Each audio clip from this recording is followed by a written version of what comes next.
मैत्रिणीनं मस्त असा तिळाचा लाडू बघून सुटले का तोंडाला पाणी? तर चला तर मग बघूया त्याची रेसिपी। तिळाचा लाडू करायचं थोडंसं अवघड काम आहे। त्याचं कारण काय माहीत आहे का? तीळ लाडूचा पाक करणे थोडेसे अवघड काम आहे। तो परफेक्ट लेवलला आला हे समजलं पाहिजे। त्यामुळं होतं काय माहीत आहे का, करायला गेलो मारुती आणि झाला गणपती। पाक जर कच्चा राहिला तर लाडू वळता येत नाहीत, आणि पाक घट्ट झाला तर एकच लाडू होऊन बसतो बरं का पूर्ण मिश्रणाचा।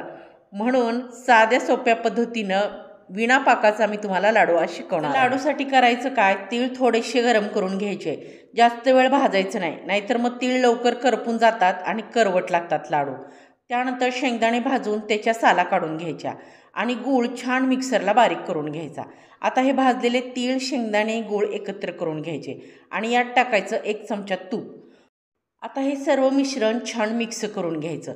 आता या लेवलला जर तुम्हाला वाटलं की आता ह्याला छानपैकी पाणी सुटलेलं आहे गुळाला आणि हे आपण लाडू वळू शकतो, तर तुम्ही याचे बिनधास्त लाडू वळू शकता। जर गूळ जर कोरडा असेल तर हे लाडू वळता येणार नाहीत। त्यावेळेला मात्र आपण काय करायचे, तर हे मिश्रण छान एखाद्या नॉनस्टिक पॅनमध्ये किंवा जाडबुडाच्या कढईमध्ये अगदी थोडंसं गरम करून घ्यायचं आणि मग हे लाडू वळण्या इतकं थोडंसं चिकट झालं की लगेच लाडू घ्यायचे वळायला।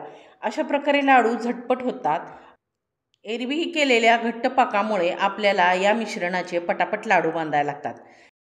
पण अशा प्रकारे गूळ थोडासा गरम करून जर आपण हे लाडू वळायला घेतले तर अशी घाई गडबड अजिबात होत नाही आणि आपण निवांतपणे हे लाडू अगदी झटपट वळू शकतो।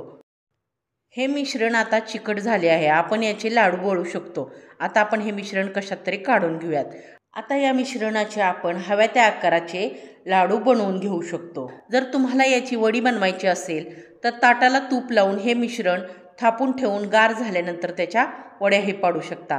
तर अशा प्रकारे झटपट होणारा हा तिळाचा लाडू बनवून बघा, याचा आस्वाद घ्या। व्हिडिओ आवडला तर लाईक करा, कमेंट करा, शेअर करा आणि लक्षात आहे ना, सुगरण मी तुम्हाला करणारच।